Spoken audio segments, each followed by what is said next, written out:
Super TET और UP TET के लिए पर्यावरण की महत्वपूर्ण प्रैक्टिस बिल्कुल आपके सामने है। आइए देर न करते हुए शुरू करेंगे। पहला क्वेश्चन देखिए, अंतर्राष्ट्रीय टाइगर दिवस कब मनाया जाता है? ऑप्शन ए में दिया है 24 जुलाई को, बी ऑप्शन में दिया है 29 जुलाई को, ऑप्शन सी में दिया है 20 जुलाई को और डी विकल्प में दिया है 25 जुलाई को। पहले प्रश्न के लिए आप लोग उत्तर करेंगे, अंतर्राष्ट्रीय टाइगर दिवस जो है कब मनाया जाता है?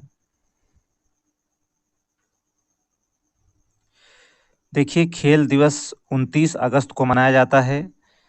देखिए, खेल दिवस और टाइगर दिवस दोनों बहुत पूछता है, तो देखिए खेल दिवस मनाया जाता है 29 अगस्त को। खेल दिवस कब मनाया जाता है? तो 29 अगस्त को। और यहाँ आपसे टाइगर दिवस पूछ रहा है, तो देखिए अंतर्राष्ट्रीय टाइगर दिवस मनाया जाता है प्रत्येक वर्ष 29 जुलाई को। राइट आंसर होगा ऑप्शन नंबर बी। देखिए, वन्य प्राणी बाघ की स्थिति के बारे में जागरूकता फैलाने के लिए अंतर्राष्ट्रीय टाइगर दिवस जो है 29 जुलाई को प्रतिवर्ष मनाया जाता है। और बता दें कि प्रत्येक वर्ष 29 जुलाई को अंतर्राष्ट्रीय बाघ दिवस के रूप में मनाए जाने का निर्णय जो है वर्ष 2010 में आयोजित सेंट पीटर्सबर्ग बाघ सम्मेलन में किया गया था। सही उत्तर होगा ऑप्शन नंबर बी। उम्मीद है उत्तर आपको पूरी तरह से स्पष्ट होगा। आगे चलेंगे। निम्नलिखित युग्मों में से कौन सा एक सही सुमेलित है? देखिए, 4 विकल्प आपके सामने हैं। सिर्फ एक विकल्प ऐसा है जो कि सुमेलित है, बाकी 3 विकल्प जो है पूरी तरह से गलत हैं। आपको सही विकल्प का चयन करना है। ए ऑप्शन में दिया है बायोस्फीयर रिजर्व शब्द का प्रयोग क्या एडवर्ड सुयस ने किया? ऑप्शन बी में दिया है इकोसिस्टम का सर्वप्रथम प्रयोग जो है क्या एपी डी कंडोल ने किया? ऑप्शन सी में दिया है इकोलॉजी शब्द का प्रयोग सबसे पहले क्या एजी टांसले ने किया? और डी में दिया है जैव विविधता शब्द का सर्वप्रथम प्रयोग क्या रीटर ने किया? चलिए आप लोग उत्तर करेंगे। देखिए, आपको बता दें कि जैव विविधता शब्द का सर्वप्रथम प्रयोग जो है रेमंड एफ दासमैन ने किया था। देखिए, उत्तर आप लोग ध्यान से सुनते चलेंगे। जैव विविधता शब्द का सर्वप्रथम प्रयोग किसने किया? तो रेमंड एफ दासमैन ने किया था। जबकि इकोलॉजी शब्द का सर्वप्रथम प्रयोग जो है अर्नेस्ट हैकल ने किया। देखिए, इकोलॉजी शब्द का जो सर्वप्रथम किसने प्रयोग किया? तो अर्नेस्ट हैकल ने।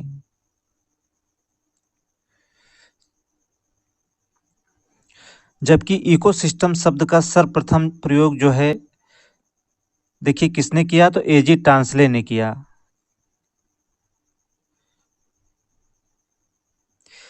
और बायोस्फीयर रिजर्व शब्द का जो है सर्वप्रथम प्रयोग एडवर्ड सुयस ने किया, जो कि पूरी तरह से सही दिया हुआ है। आपको बताना था कौन सा एक सही सुमेलित है, तो आपका सही उत्तर हो जाएगा option number A. Biosphere reserve शब्द का जो है सर्वप्रथम प्रयोग किया एडवर्ड सुयस ने। करेक्ट आंसर होगा ऑप्शन नंबर ए।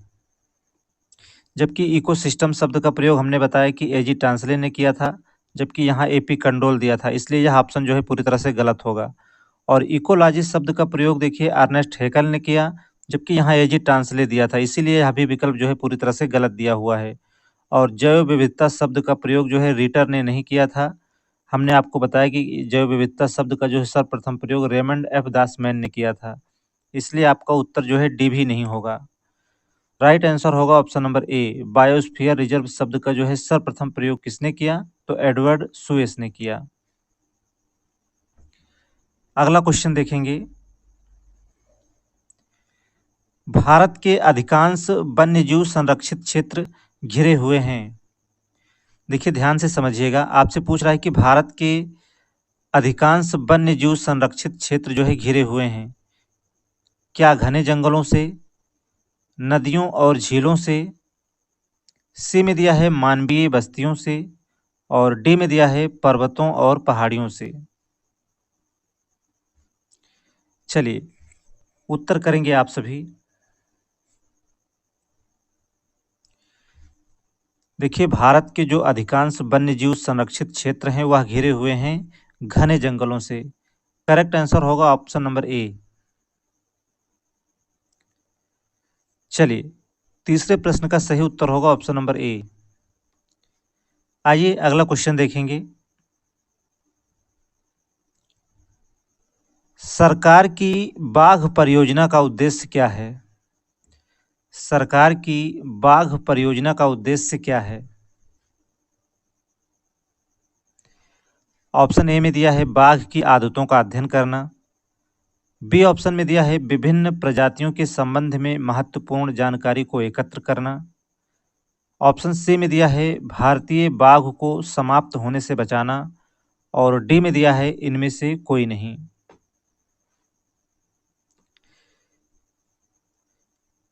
देखिए, सरकार की जो बाघ परियोजना है, इसका जो प्रमुख उद्देश्य है वह है भारतीय बाघ को समाप्त होने से बचाना।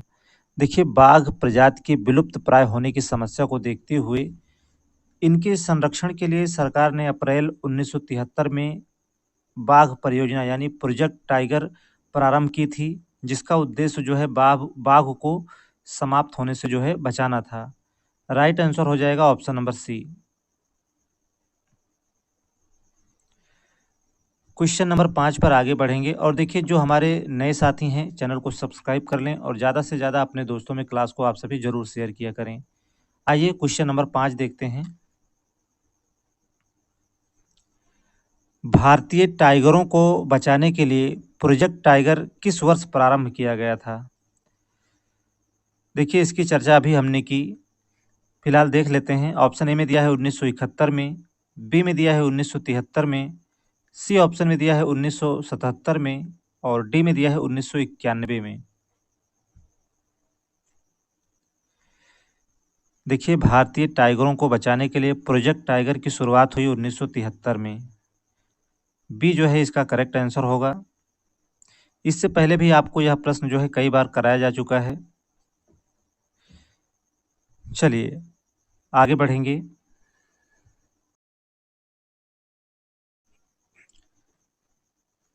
भारत का राष्ट्रीय जैविक उद्यान कहाँ स्थित है? मुंबई में, लखनऊ में, नई दिल्ली में या फिर बेंगलुरु में? भारत का राष्ट्रीय जैविक उद्यान स्थित है नई दिल्ली में। देखिए, इसके संबंध में थोड़ा सुनेंगे आप लोग। देखिए, दिल्ली चिड़ियाघर को जो है 1982 में जो है राष्ट्रीय प्राणी उद्यान का दर्जा प्रदान किया गया है। देखिए, हमने आपको बताया कि दिल्ली चिड़ियाघर को 1982 में राष्ट्रीय प्राणी उद्यान का दर्जा जो है प्रदान किया गया है। लेकिन ध्यान रहे, विकिपीडिया ने दिल्ली के दर्शनीय स्थल शीर्षक से प्रकाशित आलेख में इसी उद्यान को जो है राष्ट्रीय जैविक उद्यान लिखा है। संभवतः इसी कारण जो है प्रश्न में राष्ट्रीय जैविक उद्यान एवं इसका आंग्ल नामकरण जो है नेशनल बायोलॉजिकल गार्डन किया गया है।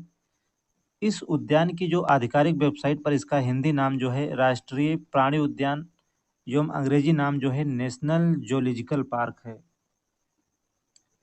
तो देखिए, भारत का जो राष्ट्रीय उद्यान है वह कहाँ स्थित है? तो नई दिल्ली में। हमने आपको यह भी बताया कि दिल्ली चिड़ियाघर को 1982 में राष्ट्रीय प्राणी उद्यान का दर्जा प्रदान किया गया, जबकि विकिपीडिया ने दिल्ली के दर्शनीय स्थल शीर्षक से प्रकाशित आलेख में इसी उद्यान को जो है राष्ट्रीय जैविक उद्यान लिखा है।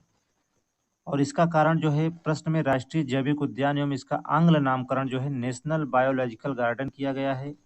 इस उद्यान की जो आधिकारिक वेबसाइट पर जो है इसका हिंदी नाम राष्ट्रीय प्राणी उद्यान है एवं इसका जो अंग्रेजी नाम है वह है नेशनल जूलॉजिकल पार्क। उत्तर आपको पूरी तरह से स्पष्ट होगा, उम्मीद है।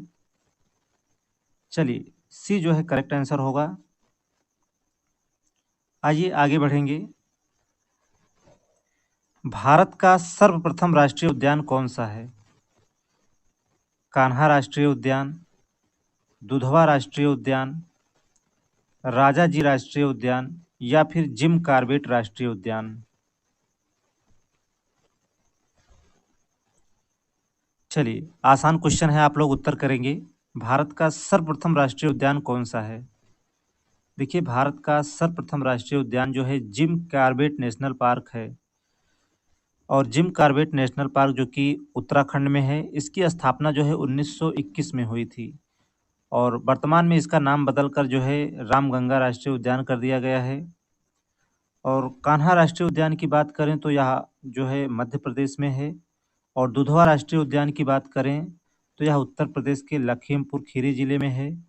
और राजा जी राष्ट्रीय उद्यान भी जो है उत्तराखंड में है। आपका फिलहाल सही उत्तर होगा option number D, Jim Corbett राष्ट्रीय उद्यान जो है भारत का सबसे पहला राष्ट्रीय उद्यान है, जिसकी स्थापना जो है 1921 में हो गई थी। डी जो है सही आंसर होगा यहाँ पर। आइए अगले क्वेश्चन पर आगे बढ़ेंगे।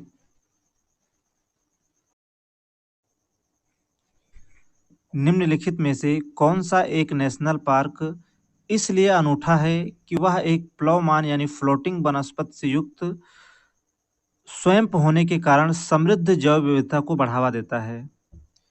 ऑप्शन ए में दिया है भीतरकणिका नेशनल पार्क, बी में दिया है केबुल लामजाओ नेशनल पार्क, सी में दिया है केवलादेव घाना नेशनल पार्क और डी में दिया है Sultanpur national park.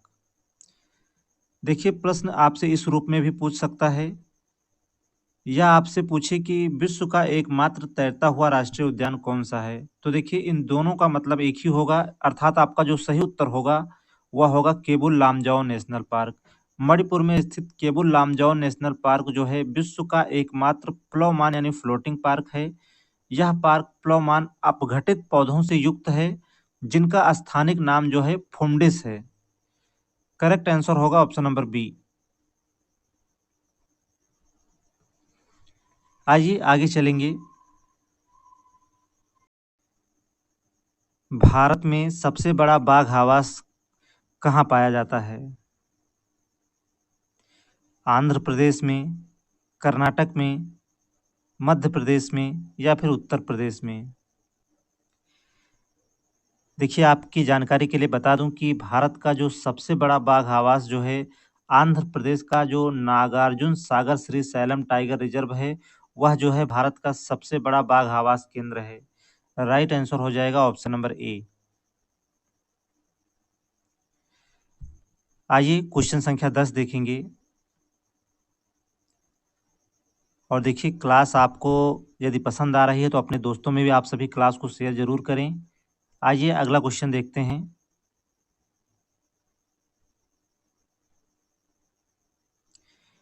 Asiatic Babbar शेर का निवास कहाँ है? ऑप्शन में दिया है गिर राष्ट्रीय उद्यान, बी में दिया है कान्हा राष्ट्रीय उद्यान, सी ऑप्शन में दिया है कॉर्बेट नेशनल पार्क और डी में दिया है दुधवा नेशनल पार्क।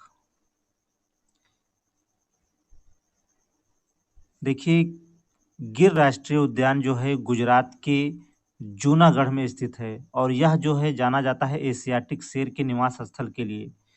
इसके अतिरिक्त इसमें जो है महातेंदुआ, सांभर तथा चीतल आदि वन्यजीव भी जो है यहाँ पाए जाते हैं। तो देखिए, पूछ रहा था कि एशियाटिक बब्बर शेर कहाँ निवास जो है कहाँ है, तो उत्तर होगा ऑप्शन नंबर ए, गिर राष्ट्रीय उद्यान, जो कि गुजरात के जूनागढ़ में स्थित है। करेक्ट आंसर हो जाएगा ऑप्शन नंबर ए।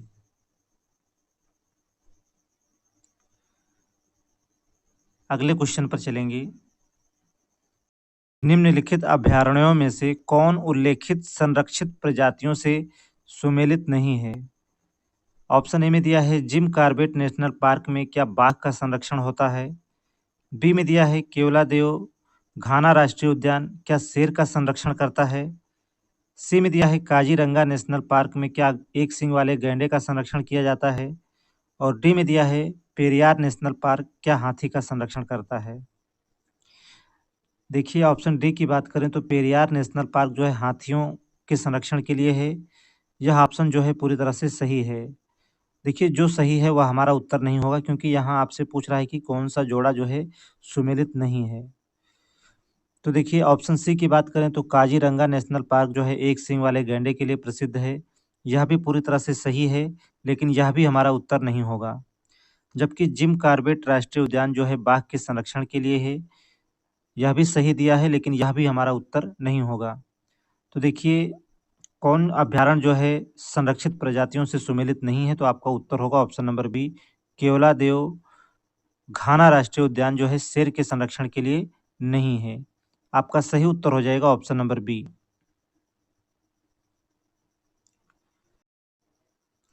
आइए क्वेश्चन संख्या 12 देखेंगे। राजीव गांधी नेशनल पार्क जो है कहाँ स्थित है? आंध्र प्रदेश में, राजस्थान में, मध्य प्रदेश में या फिर कर्नाटक में? देखिए, प्रश्न यहाँ से आपसे दो तरह से प्रश्न बन सकता है। राजीव गांधी उद्यान अगर पूछे तो वह होगा राजस्थान के उदयपुर जिले में। ऑप्शन में राजस्थान दिया है, लेकिन देखिए यह हमारा उत्तर नहीं होगा। देखिए, राजीव गांधी उद्यान अगर पूछे तो होगा राजस्थान के उदयपुर जिले में, तो यह हमारा उत्तर नहीं होगा। यहाँ आपसे पूछा है राजीव गांधी नेशनल पार्क कहाँ स्थित है, तो देखिए राजीव गांधी नेशनल पार्क स्थित है कर्नाटक में। राइट आंसर होगा ऑप्शन नंबर डी।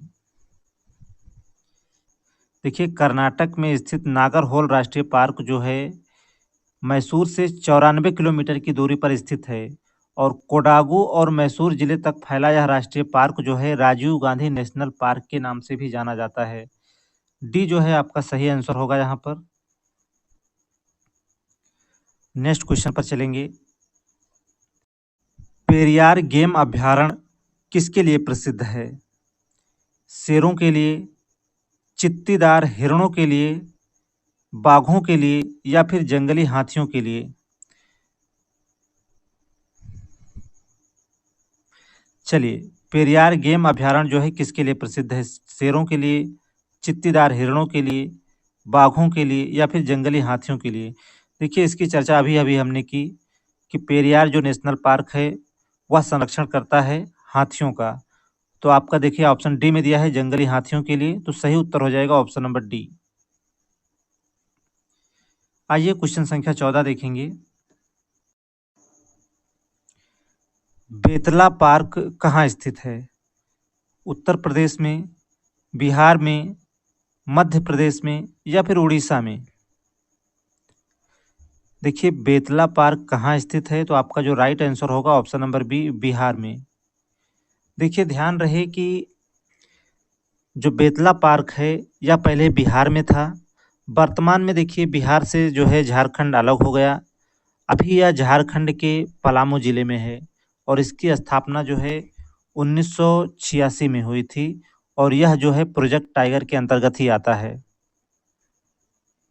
आइए क्वेश्चन नंबर 15 देखेंगे। कार्बेट तथा राजाजी राष्ट्रीय उद्यान में वन्यजीव प्रबंधन हेतु किस पैमाने की हवाई छायाचित्र जो है उपयुक्त है? लघु पैमाने वाले हवाई छायाचित्र, बी में दिया है मध्य पैमाने वाले छायाचित्र, सी में दिया है दीर्घ पैमाने वाले छायाचित्र और डी में दिया है अति दीर्घ पैमाने वाले छायाचित्र। चलिए, यह दीर्घ होगा। आपको बताना है कि कार्बेट तथा राजाजी राष्ट्रीय उद्यान में वन्यजीव प्रबंधन हेतु किस पैमाने की हवाई छायाचित्र जो है उपयुक्त है। तो देखिए, कार्बेट तथा राजाजी राष्ट्रीय उद्यान में वन्यजीव प्रबंधन हेतु किस पैमाने की हवाई छायाचित्र उपयुक्त है, तो इसका जो सही उत्तर होगा लघु पैमाने वाले हवाई छायाचित्र। ये जो है इसका करेक्ट आंसर हो जाएगा। चलिए, क्वेश्चन नंबर 15 का जो सही उत्तर होगा ऑप्शन नंबर ए।